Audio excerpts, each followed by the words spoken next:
नमस्कार, मी रत्नमाला. स्वागत आहे तुमचे माझ्या एका नवीन व्हिडिओमध्ये. पुण्याच्या सिमेंटच्या जंगलात आणि धावपळीच्या आयुष्यात जर तुम्हाला थोडी शांतता आणि निसर्गाची सोबत हवी असेल तर आजचा हा व्हिडिओ तुमच्यासाठी खास आहे. आज आपण आलो आहोत बाणेरच्या सर्वात उंच टेकडीवर असलेल्या प्राचीन तुकाई देवीच्या दर्शनाला. आपण मागच्या व्हिडिओमध्ये बाणेश्वराचे दर्शन घेतले. अगदीच बाणेश्वराच्या समोर वर चढून गेल्यावर आपल्याला तुकाई देवीचे मंदिर दिसते. आज आपण जाणार आहोत तुकाई देवीच्या दर्शनाला.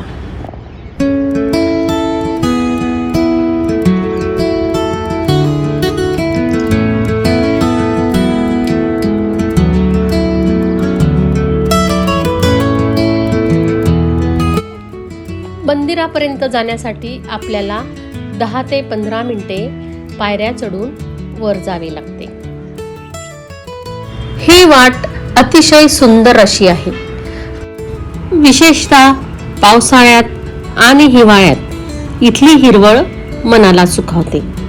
जर तुम्ही सकाळी लवकर आलात तर येथे शुद्ध हवा आणि पक्ष्यांचा किलबिलाट तुम्हाला अनुभवायला मिळेल आणि तुमचा थकवा पूर्ण घालवून टाकेल.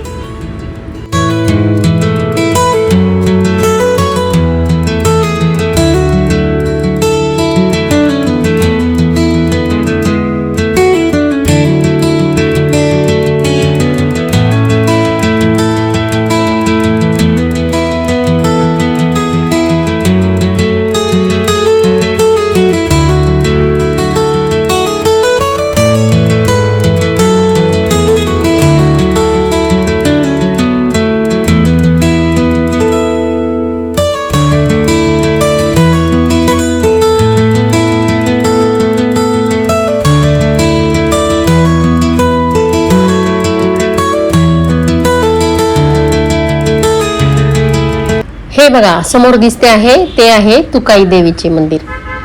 आता आपण या थोड्या पायऱ्या चढून मंदिरात आलेलो आहोत. या देवीचा संबंध रामायणात व महाभारतात सुद्धा येतो. महाराष्ट्रात लोकप्रिय असलेली ही तुकाई देवी भवानीचेच एक रूप. तुकाई हे नाव तुक्क म्हणजे शुक्र या शब्दापासून बनलेले आहे. शुक्रवारी देवीचा महत्वाचा वार असतो. आई तुळजाभवानीची मोठी बहीण तुकाई देवी या देवीचे मंदिर आपल्याला महाराष्ट्रात अनेक ठिकाणी पाहावयास मिळतात. त्यापैकी बाणेरचे हे एक सुंदर असे मंदिर आहे. या मंदिराचा उल्लेख रामायणात आणि महाभारतात सुद्धा केलेला आहे. बाणेरचा इतिहास 17व्या शतकाचा आहे, जेव्हा कलमकर कुटुंबाला बाणेरचा वारसा मिळाला आणि ते जिल्ह्याचे शासक बनले. कावाजी कलमकर यांनी बाणेर जवळील एका टेकडीवर तुकाई माता देवीचे मंदिर बांधले, जे आता बाणेर टेकडी म्हणून ओळखली जाते. ही बघा मंदिरातील सुंदर अशी तुकाई देवीची मूर्ती.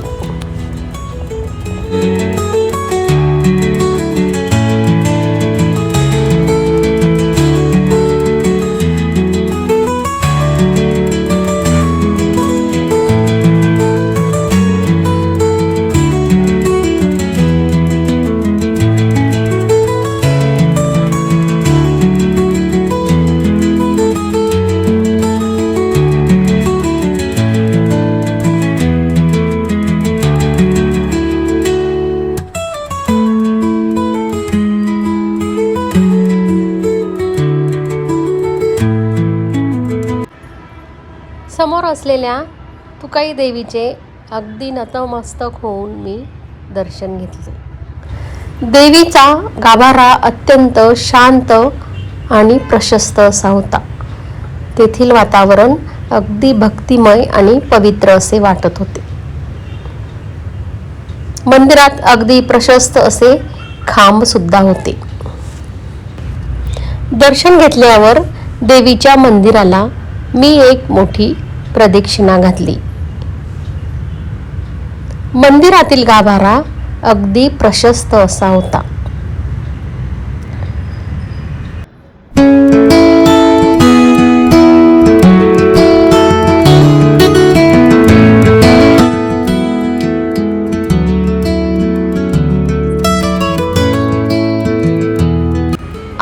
आपण दर्शन घेऊन मागच्या बाजूला आलो आहोत. मंदिराच्या मागच्या बाजूला आल्यावर आपल्याला संपूर्ण बाणेर, बालेवाडी आणि पाषाण परिसराचे विहंगम दृश्य पाहावयास मिळते. इथून दिसणारा सूर्यास्त तर शब्दात वर्णन करण्यापलीकडे आहे.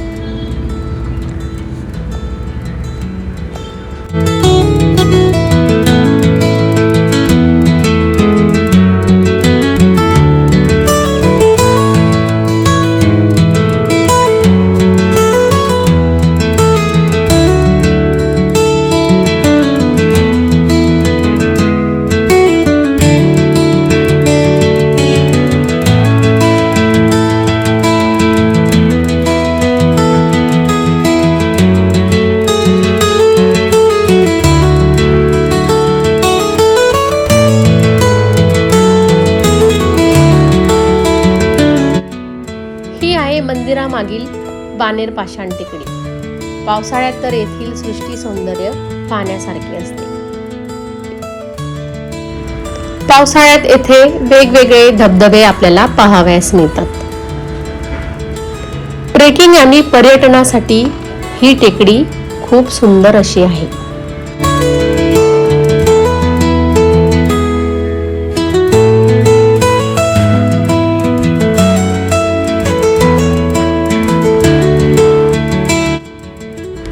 मंदिर परिसरात आपल्याला वेगवेगळ्या रंगाची व सुवासाची फुले सुद्धा पाहावयास मिळतात.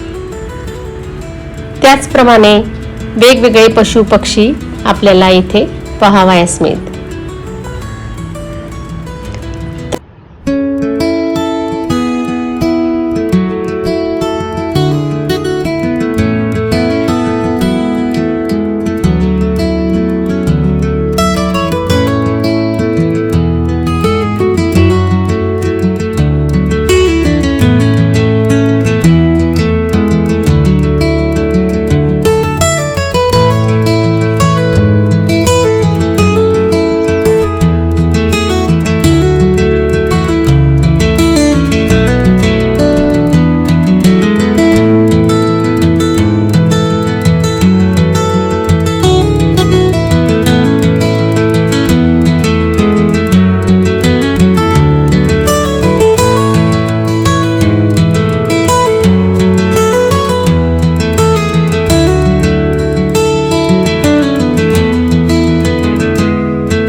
तर तुम्हाला हा तुकाई देवीचा मंदिराचा परिसर कसा वाटला कमेंटमध्ये नक्की सांगा.